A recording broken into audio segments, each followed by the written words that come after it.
So Todd, it's Friday. It's been a weird week in the church this week, hasn't It's always a weird week in the church. Well, this is true, but I A mean, good week, but a weird week. Yeah, sure. yeah, I mean, it's always a weird week, but most weeks we don't talk about Jesus wanting to punch us in the face.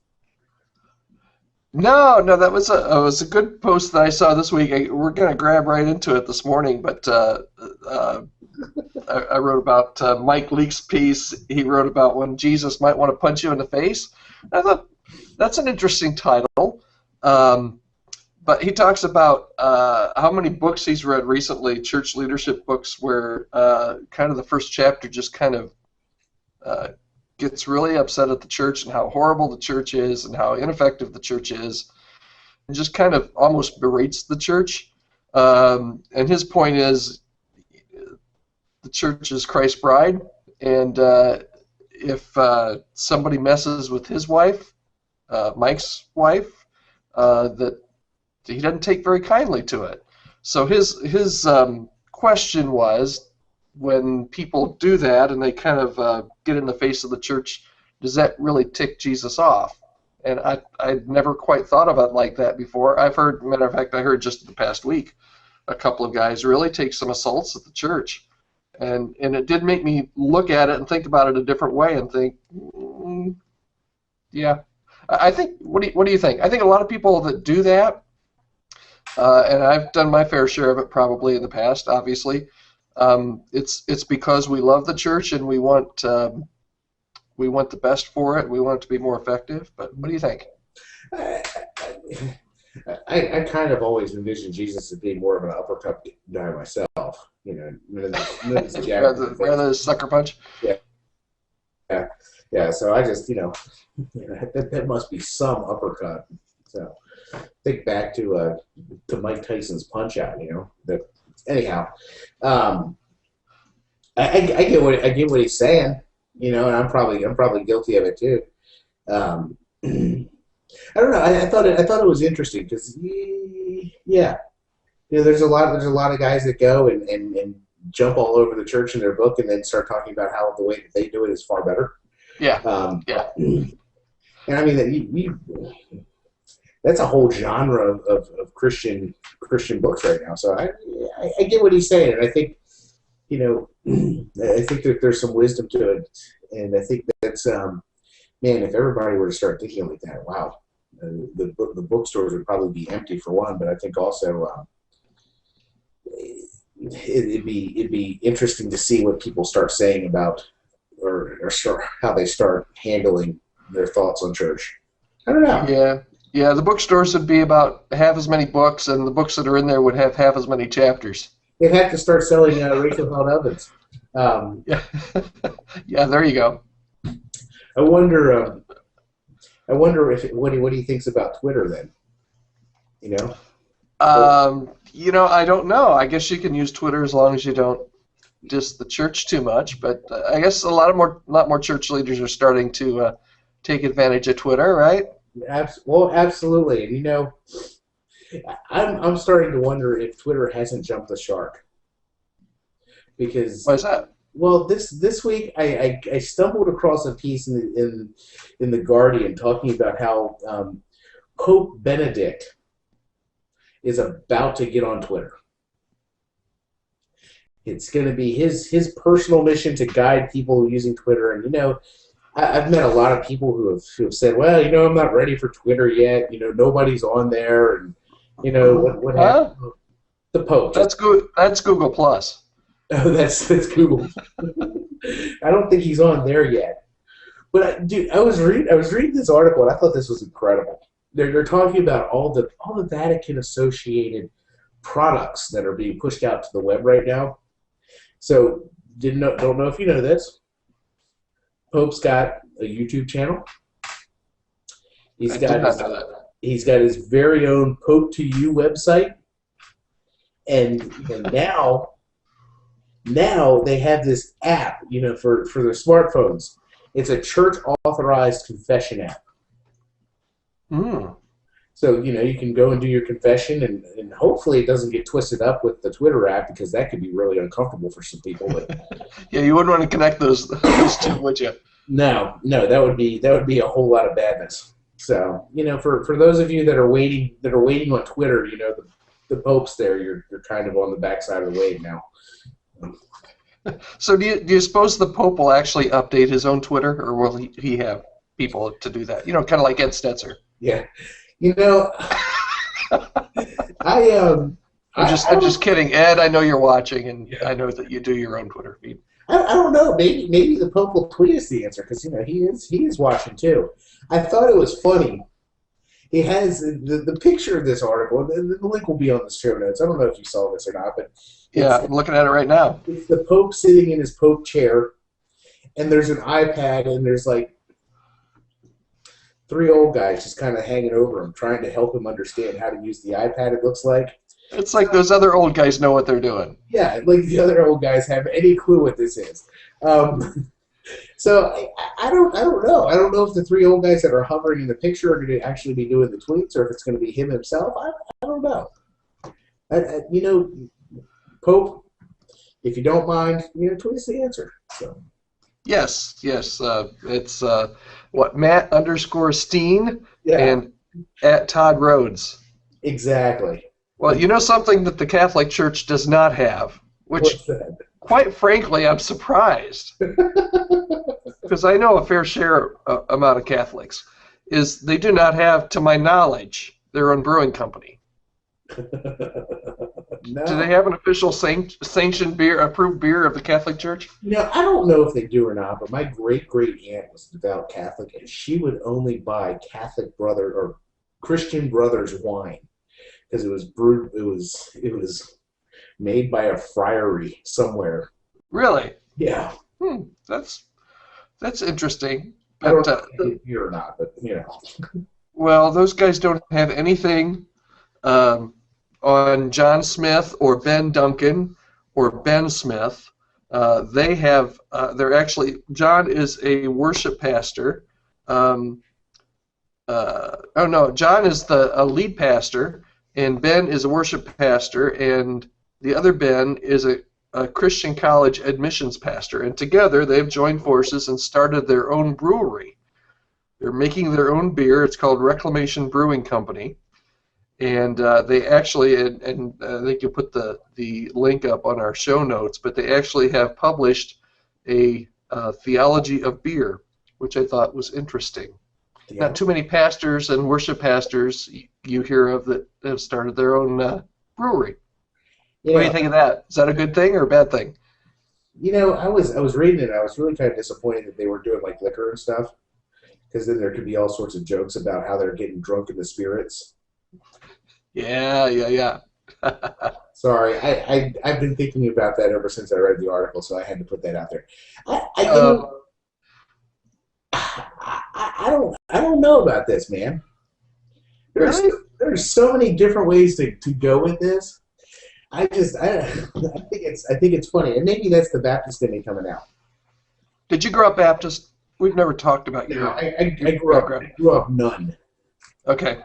I grew up none, and then I went out and was involved in a Wesleyan church for a while, and was involved in a Baptist church plan. So there's enough of that baggage that's there. Yep. I don't know that I necessarily have issue with people partaking in an adult beverage from time to time, but I don't know, man.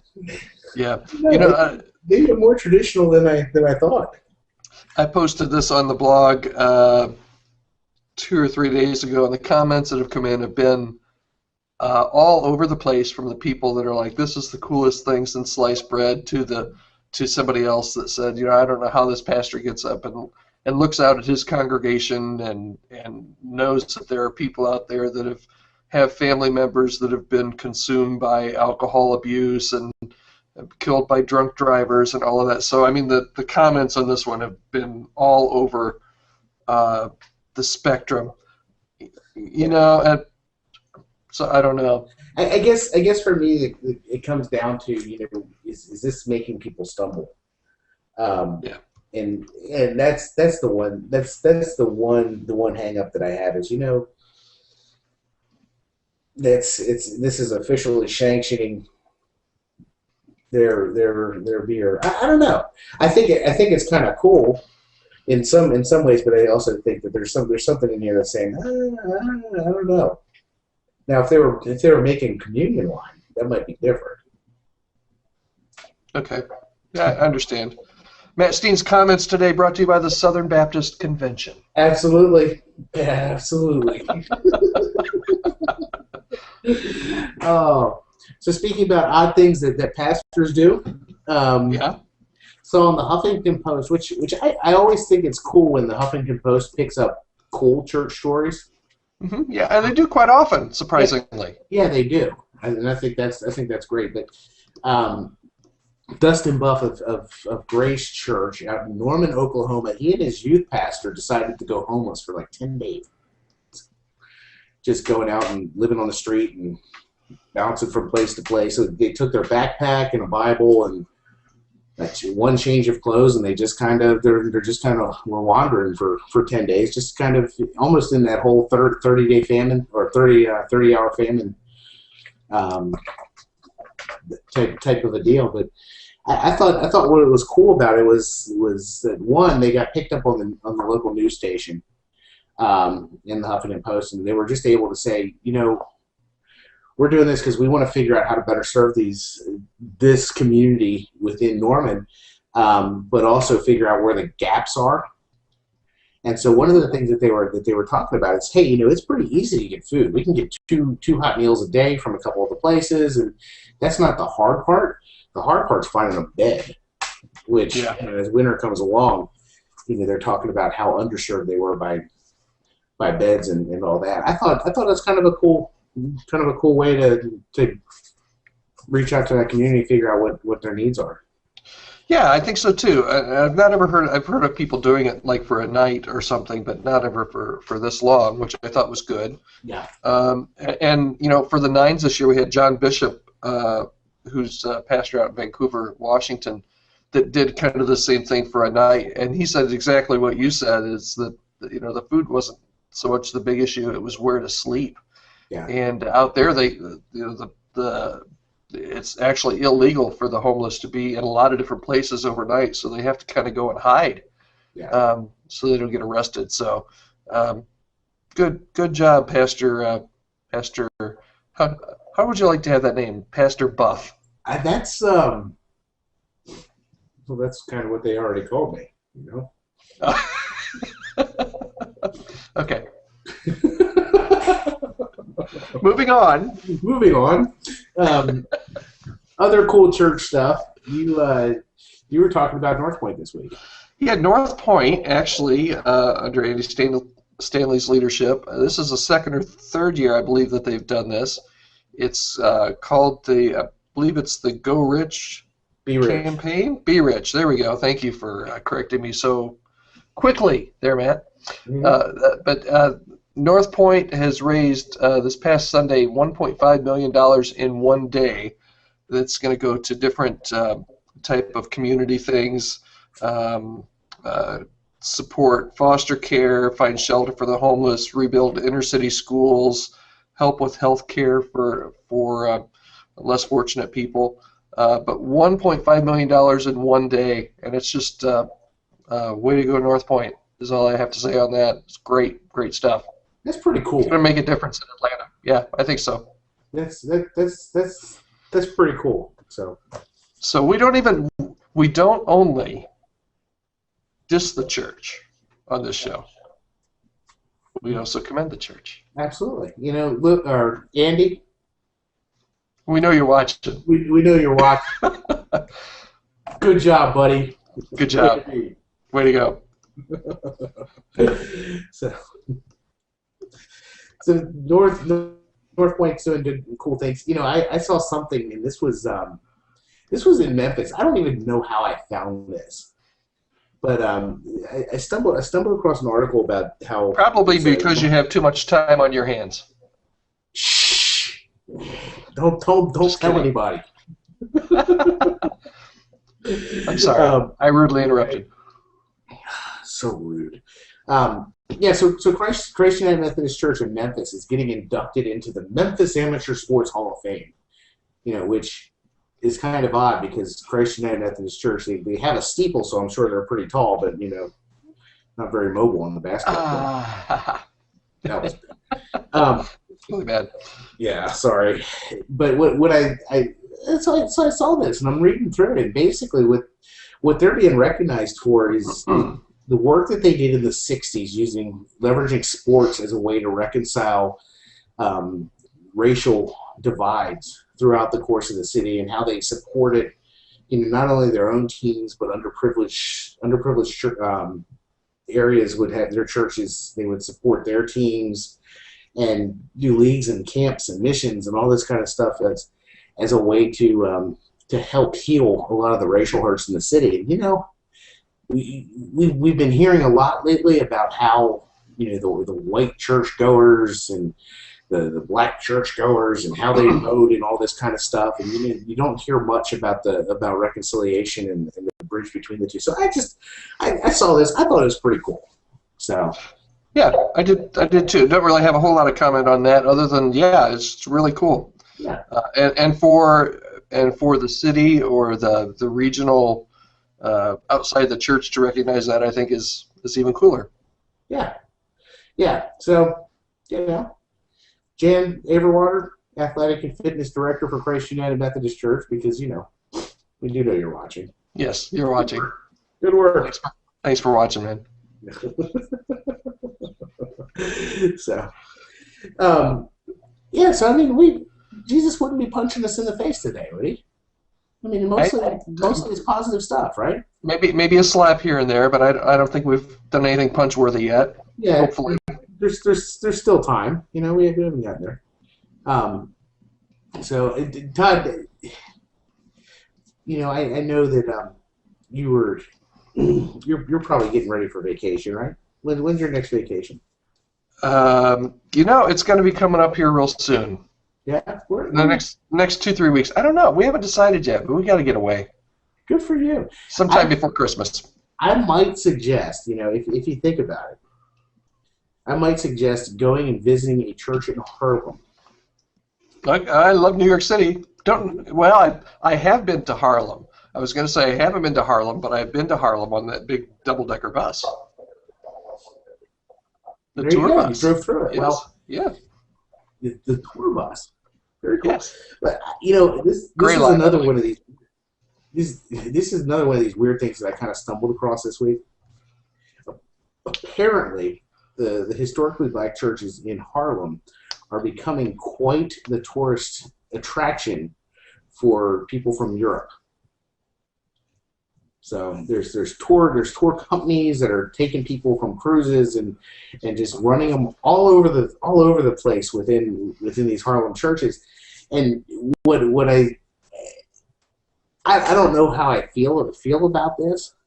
I thought it was a little bit on the weird side, and what it seems like they want to go and they want to see a historically black church. They want to see the gospel choir and all that kind of stuff, and take part in it. And what I thought was funny is I was reading this. There was an interviewer asking one of the tourists, and this is a direct quote. So I just want to make sure that I do this justice.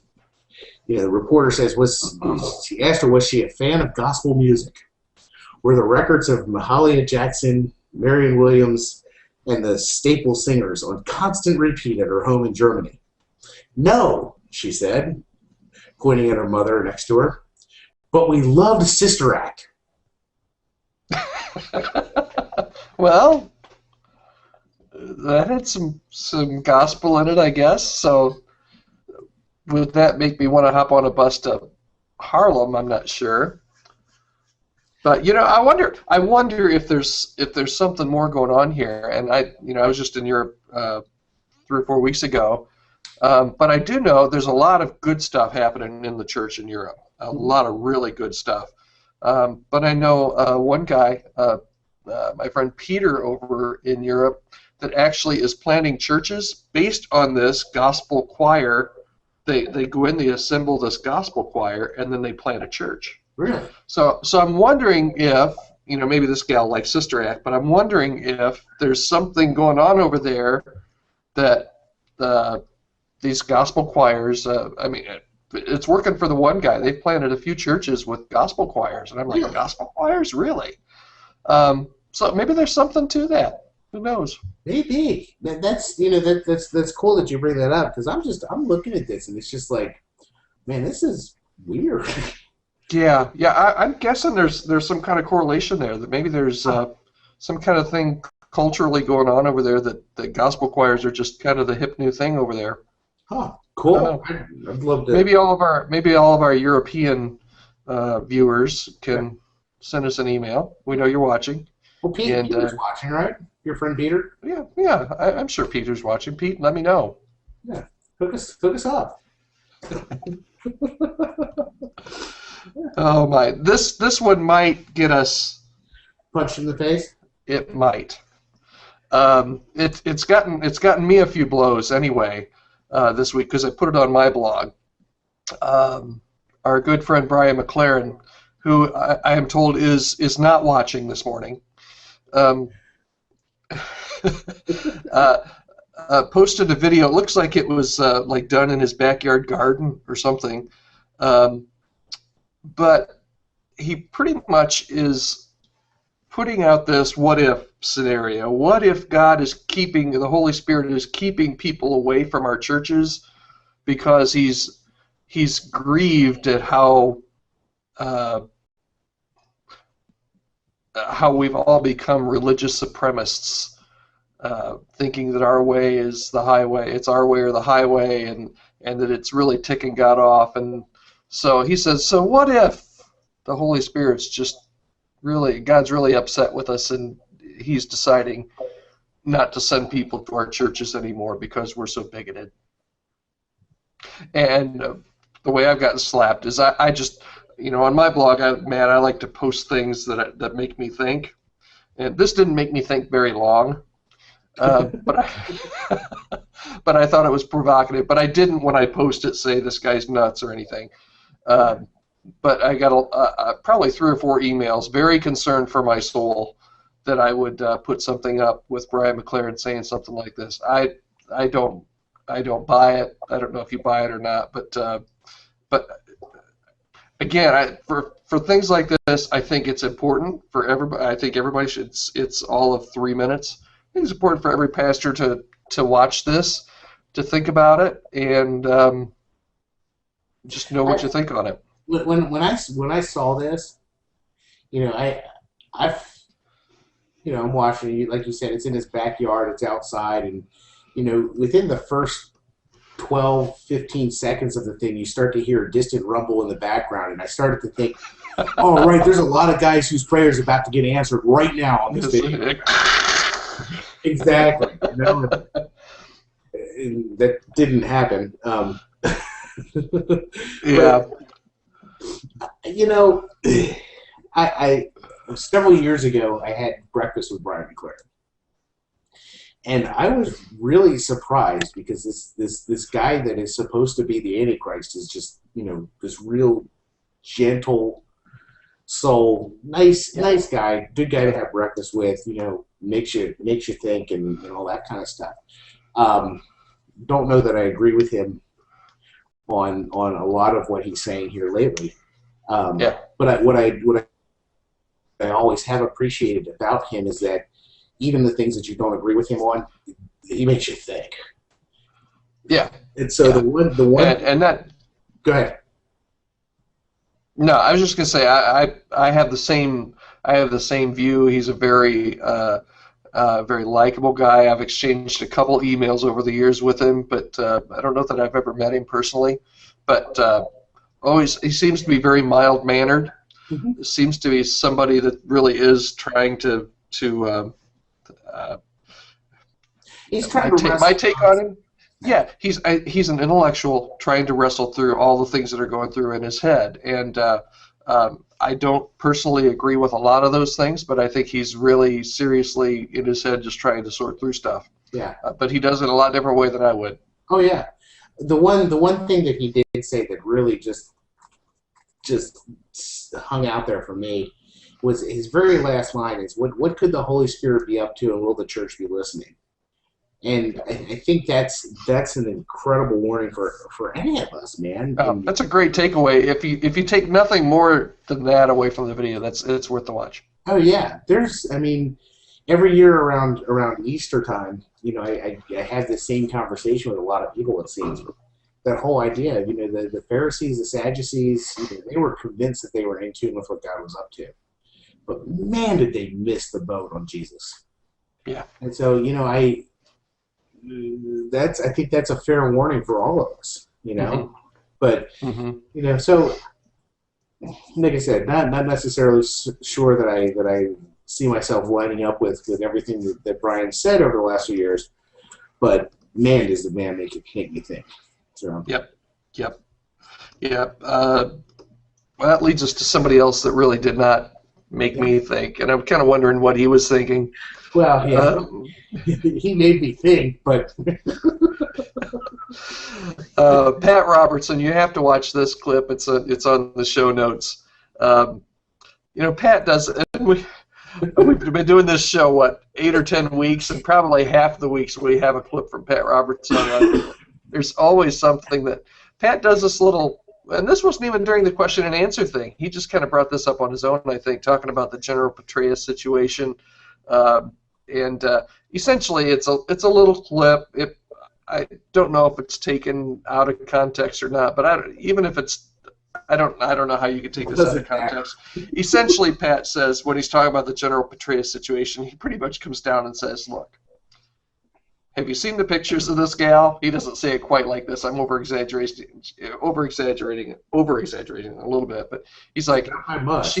No, not by much. He's saying, he pretty much says she's a really good-looking girl, and he's a guy. So what do you expect? I don't know. And I don't know. The thing is, he says that he has this. I'm going to get in trouble for this. He has this creepy little old man smile on his face when he's saying it, and it's just like, come on, Pat, really? Yeah. Oh. It's almost as if he's saying, if I were in the same situation. Yeah. Somebody you posted that. Somebody said, oh, here we go. The boys will be boys defense again. And yeah, come on. Yeah. It kind of exactly was kind of what I took away from it. Just give it up. It's time. Yeah. Pat, we know you're watching. It's time to have the talk. just email us and we'll I just saw, matter of fact, yesterday, and I didn't get a chance. I saw the headline, but as usually happens after one of these little episodes from Pat, CBN came out with a statement defending him, and I didn't get a chance to click on it to read, but I'm sure it was the same thing that they usually do within 48 hours of one of these episodes. Man, I tell you, I will say this. This is this doesn't seem serious at all, but I swear this is serious. I am really impressed by the productivity of their PR department and by the ability of his co-hosts just to be able to derail conversations. The co-hosts not smacking. The co-hosts are magnificent. And I dare to say they're not paid enough. The PR department, on the other hand, I think they just have a set form and say, Pat Robertson we support him for fill in the blank. Oh yeah, well they're incredibly productive. I'll give the PR people that, and I would definitely agree with you that they don't pay his co-host anywhere near enough, because who's going to hire him after working with Pat Robertson, and the fact that they don't reach around and just you talk about getting punched in the face, Yeah. Yeah. I saw something. Saw a movie the other day. Behind every great man, there's a woman rolling her eyes. It's that Bruce Almighty, right? Yeah. Yep. I wish that they would just have a camera locked in on the co-host just to see. Anyhow, we need to go before I do something stupid. Yeah, well, somebody needs to take Pat to the woodshed. Yes, yes, yes, they do. Yes, they do. I think we all need somebody who will take us to the woodshed from time to time.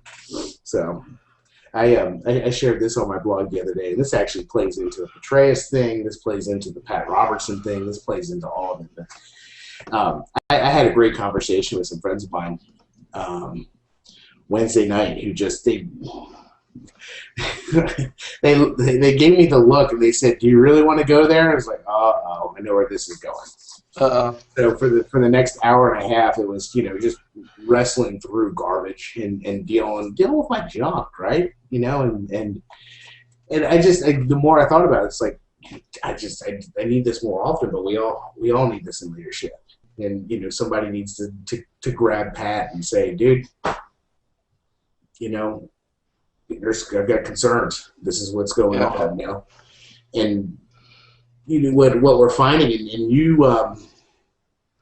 you pointed this out on your blog about the Fast Company article with David Petraeus. His staff's growing larger and larger and larger, and he has less and less people that are willing to actually go there and get in his face about things, and the people that are getting closest to him aren't necessarily interested so much in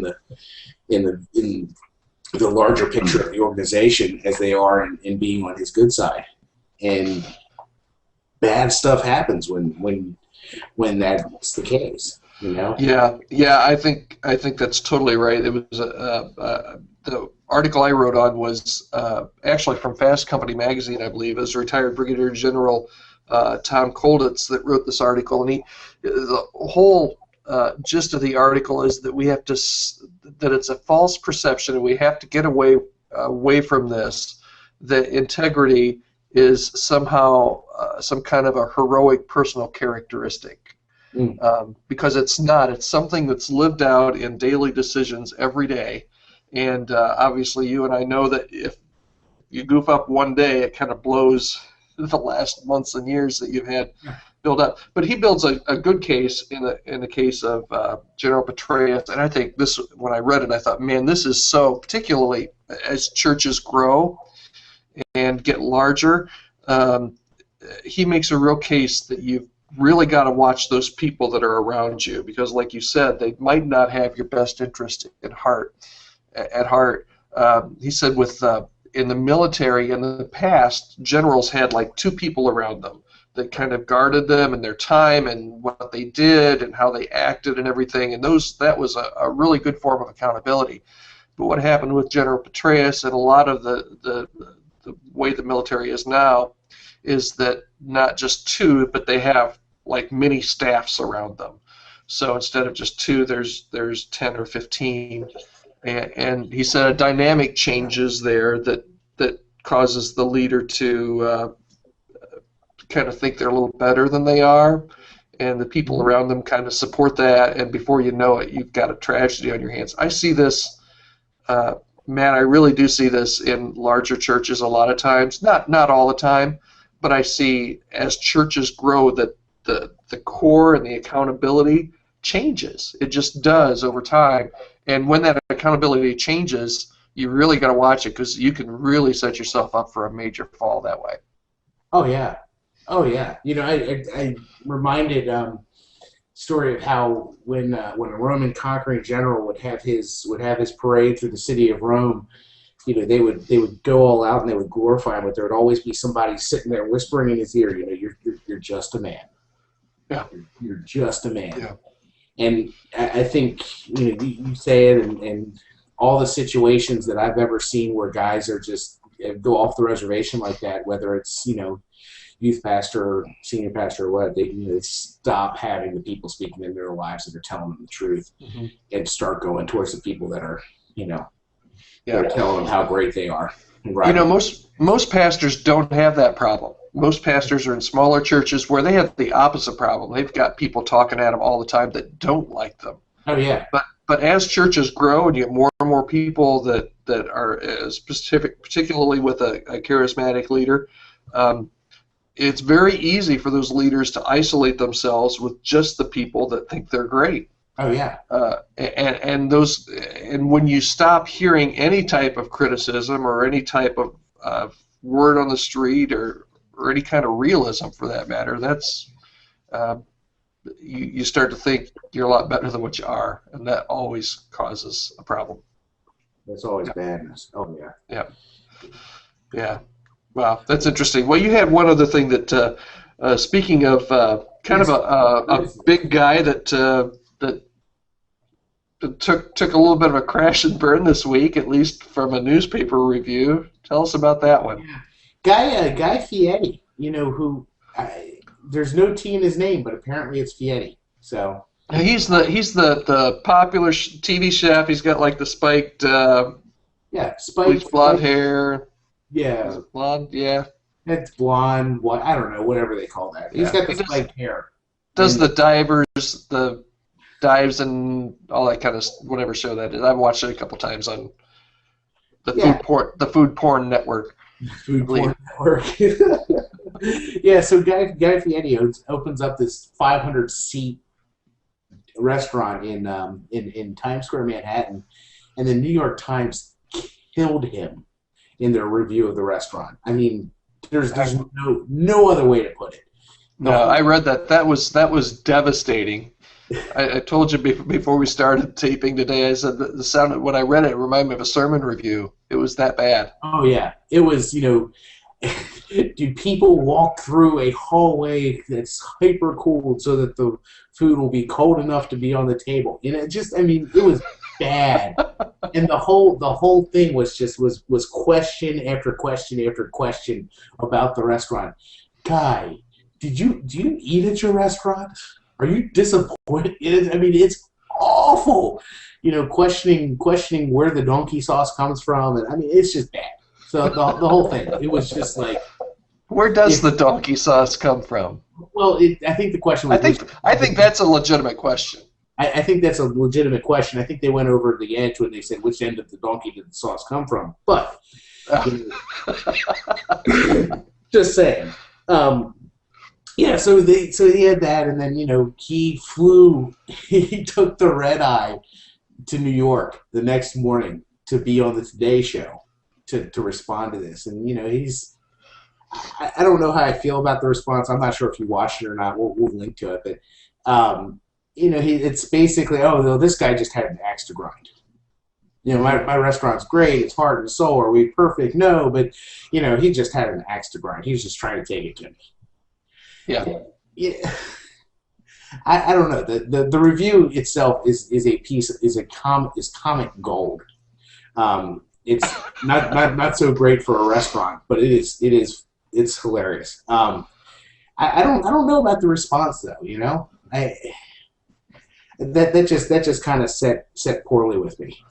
He's just got an axe to grind. He's just got this. He's just got that. I don't know. What do you think about that, Todd?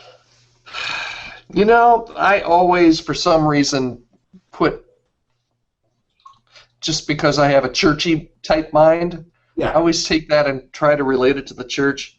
I think there's a situation that's going on just in the past few weeks that I think you and I have talked about privately, but James McDonald's kind of finding himself in this type of a position right now. Yeah.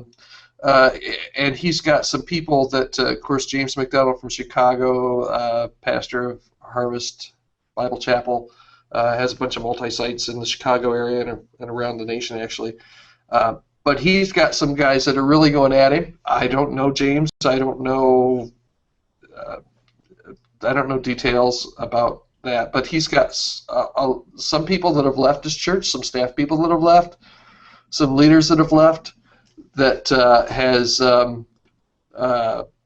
really taken him to task, and they've actually put up a website that has just all of this junk on it. Just a lot of junk. It was like a really, really bad restaurant review, and I don't know what to do with it. This is probably the fifth or sixth time over the past 4 or 5 years where I've seen kind of this massive online thing against, probably actually more than that, but it's getting more and more common. When I see things like that, I always think, okay, if I'm James, how do I respond? Mhm. First of all, I don't know the things that he's being accused of. I don't know if there's truth to it, or if, as Guy is saying, these people have ulterior motives and they're hacked off about something else and they're trying to bring me down. How do you respond to that if you're the leader that's being attacked? I don't know. I don't know if you can. Do the people have ulterior motives? Obviously, whenever somebody comes and they were on staff somewhere, and now all of a sudden they've got a lot of criticisms, I try to take it with a little bit of a grain of salt, because I know that there's a lot of kind of backstory there. But I didn't mean to bring that. I wasn't even thinking about bringing that up. But just as you were talking about it, I thought, boy, this does have some correlation with some of the things we're seeing happening inside the church and the blog world and all of that. Oh yeah. Well, I think for guys like James, for guys like Guy, and David Petraeus, I mean, all of that. If you're gonna be a player at that stage and you're willing to put yourself out there, you are, people are going to go digging for stuff, and you need to be ready to deal with it when people start taking swings at you. You need to be prepared, but you also need to be living your life in a way that limits what people are going to find. There's all sorts of allegations, and I'm with you. I don't know what to make of the stuff that's going on with James MacDonald. There's a lot of stuff, and apparently these guys have are going after a whole bunch of stuff that doesn't look good for him if it's true. But man, I tell you, I think this all does relate. Not even trying to force the churchy end of things. Yeah. If you're going to be out there, you need to be living a life that's worthy of being out there and not. Yeah. Absolutely. And at the core of some of what he's going through are a couple of pictures of him in a certain in a casino. But why? Why do you have pictures of yourself taken in a casino when there are also tapes of you preaching against gambling? Mm-hmm. I don't know. I don't have answers for that. It reminds me of, boy, it's been 7 or 8 years ago, the pastor of a large church out in California that was had a picture. Do you remember this story? No. The hot tub picture. Yeah. Hot tub picture with him and his wife and one of his friends and his friend's wife in a hot tub, and the wives were topless. Mm-hmm. It's like, yeah. What do you think? And number one, to be doing that at all? Yeah. And number two, whose idea was it to snap a picture of it? Yeah. But maybe this goes back to the whole Petraeus thing. You get the people around you that are afraid to say no, or afraid to say, hey, this might not be wise. This might not be the best idea here. Yeah. Because there's so much, and the reason I think it's so important, Matt, that we talk about these things, some people will say, don't talk about those things. Mm-hmm. It's because there's, 300,000 churches in the country, and whenever this happens, whether it's an Andy Stanley-sized church or the little church on the corner, it doesn't make any difference. When the leader does something like this or makes a fall, it affects the body of Christ. Oh, yeah. Maybe a few people, yeah. Maybe thousands of people, but it affects the body of Christ, and just it really drives me nuts. We're all human. I'm human, but man, we got to be above reproach. We're leaders. We're representatives. Exactly. If anybody doubts that whole reflects badly on the body of Christ, Fred Phelps' church, Westboro, is what, 10 people? Yeah. Oh yeah. They're all related. They're 10 people, but you can't tell me that doesn't look bad for everybody. No, it absolutely does. Yeah. Well, boy. Well, now I'm depressed. I'm glad. I could bring that out in you there, Todd. Donkey sauce might help that. I could use a good dose of donkey sauce right now, evidently. Yeah. Oh my! Well, last week you told us you were gonna do some work with some of the vicinity relief. How are things on Long Island and down at the shore? And Well, everything on the South Shore, there's lots that just needs to be done. So that's going to be pretty rough for a long time. It's always kind of surreal because where we are, the gas lines have dried up. Most everybody that we know, their power's come back on. that's good. Our church, one of our church's campuses got their power back, and then they had a fire start in the kitchen because they got their power back from the power surge. But that kind of stuff we're hearing more and more of those stories. It's a fraction, but that's one of the things that happens when the power comes back on, apparently. So where we are, it's kind of surreal because it's getting back to normal, but then there's maybe not even 30 minutes from us, there's people whose lives are still just utterly in turmoil. Yeah. So the cool thing is this week I've been working with a bunch of churches that want to come up and bring missions teams up to go down to the shore, and we're putting them in touch with local churches that are working relief efforts and that kind of stuff, and that's been cool to see. And there's cool stories that we're hearing all the time about the church stepping up and being the church, and people responding to that in spiritual ways, as well as just being grateful. Just from our own standpoint, one of our neighbors, we've been they're in their 80s and they weren't going to leave, and we were kind of watching out for them throughout the course of the storm. And next thing you know, they're saying, "Well, why are you doing this?" And my wife Teresa, she just steps up and says, "Well, it probably had something to do with Jesus." Next thing you know, they're reading Bibles together, and they're doing this, and they're doing that, and they're going to start doing Bible studies together. And it's like, that's awesome. How cool is that? Yeah, that's awesome. But those stories are being repeated over and over again throughout, wherever the local church is working, and that's pretty cool because Long Island, I think the agreed upon stat up here is about 3% Christian. In what we would consider to be, the evangelical church, however. So there's potential for some really cool things to come out of churches that are willing to come up and just and work. So we got teams that we're lining up that are going to be up here in the next couple weeks. Going down, gutting out people's houses, praying for them, caring for them, that kind of stuff, and it's cool to see it come together. So. Well, this show is a stinging roller coaster. Just 2 minutes ago, I was depressed beyond imagination, and now I'm encouraged. We're better than Prozac.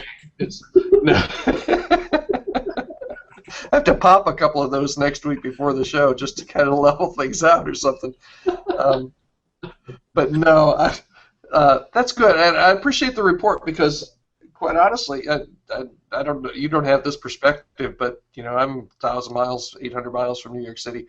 I mean, we hear nothing. Yeah. There's absolutely nothing on the news anymore about it, and I know that it's not all. It's all good in Times Square and Upper Manhattan, at least, where they're doing all the news shows from. Yeah. But we don't really hear anything about the hurricane or the storm anymore. Yeah, and here's another cool story. And my friend David Whitehead, who this isn't going to make me depressed, is it? Because no, this is pretty. Keep me up here now. This is pretty cool. Okay, good. My friend David Whitehead pastors Trinity Grace Church, and they've been working down in Far Rockaway. It's devastation. That's the best way to describe it. But they decided the other day, I think Wednesday is when I had the conversation with him about this, but they decided earlier this week that they wanted to see if they could feed the residents of Far Rockaway Thanksgiving dinner. Just, one of those things to say, hey, life kind of sucks right now. Things are hard, but let's restore a little bit of normalcy. We know you don't have electric, and you're not going to have electric for a while. We know things are tough, but let's at least try to lighten the spirit a little bit, you know? Mm-hmm. Kind of dig out from the doom and gloom. Well, so they decided that they're going to do this, and just things started to fall in place. It was pretty cool. So Boston Market's stepping up, and they're gonna help them feed everybody with their giant catering trucks. They'll probably do about 750 meals on Thanksgiving Day. And then Macy's says, oh yeah, we'll send you one of the marching bands from the Thanksgiving Day Parade. Oh, cool. So they're going to have the marching band there, and they're going to have a bunch of other stuff going on. They're going to do a toy drive for Christmas, because a lot of these guys, they've got nothing now. Just wiped out, yeah. And their kids, you know, they want to see if they can give them some kind of Christmas. But they are doing some pretty cool work down there. And they're mobilizing, you know, a bunch of people to clean out houses, but now they're mobilizing a bunch of people to go down and feed Thanksgiving meals to them. And throughout it all, they've made some great connections within the community there, with community leaders there, and you know they're able to leverage the whole thing for the gospel, and they're being very clear about why they're doing this. And it's just it's cool to see how this all comes together. So you know there's amazing things happening in the midst of utter devastation and destruction. But you know, and there's still a lot of needs, but you know, there's cool stories that are percolating out of it. So. That's good, man. I love the church, and I think the church shines in times like this. Oh yeah. It really brings out the best that the church has to offer. So I'm really, really, really encouraged about that. Yeah. So, well, good. Well, we're ending on a high note. I like that. Absolutely. I like that, and I promise, Matt was just speaking about taking me to the woodshed. Evidently, I wear this shirt every time. Every time we do the filter. So my pledge to everyone that's watching, all three of you, is I pledge that next week I will try to remember to wear a different shirt. I actually have more than one shirt, but Matt is questioning that. See, the way I see it is I think you have 7. And it's laid out in your closet. You know, Monday shirt, Tuesday shirt, you know. And should check the tag here and see if it says Friday on it. So, well, Todd, next week, Thanksgiving. What are your plans for Thanksgiving? You know what? Nothing. Good for you. No. We're sticking around home and just doing a nice little family thing. So, how about you? We going down to be with my family. Getting everybody together. My parents are driving down to Cape Hatteras, North Carolina right now, where we have a house, and we'll do Thanksgiving down there with them, and probably spend a lot of time just kind of lounging on the sofa watching the Redskins play the Cowboys, which is a fairly big game, even though the Redskins aren't doing so well this year. So go Cowboys! Oh, Todd. I'm going to talk about getting punched in the face. I thought I'd throw that in there. Yeah, thanks for that. All right. Yes, that's what we're doing. Are you a fried turkey guy, or are you a traditionalist? We're a traditionalist. Cool. I don't know that I've ever had a fried turkey. I have to do that sometime. You know, I keep saying that. One of these days I'm going to do it, but I think several years ago I saw Louis Giglio frying one on stage at 722 down in Atlanta, and that nearly ended in disaster. It was one of the funniest things that I ever saw. But it was in North Point's building, and I swear that the place was probably, I was really surprised. It was proof of God's grace that the building didn't go up in flames that night. That's all I'm going to say about that. It was filled with smoke, but not the fog machine kind, huh? No, it was that greasy turkey smoke, which was actually kind of delightful. But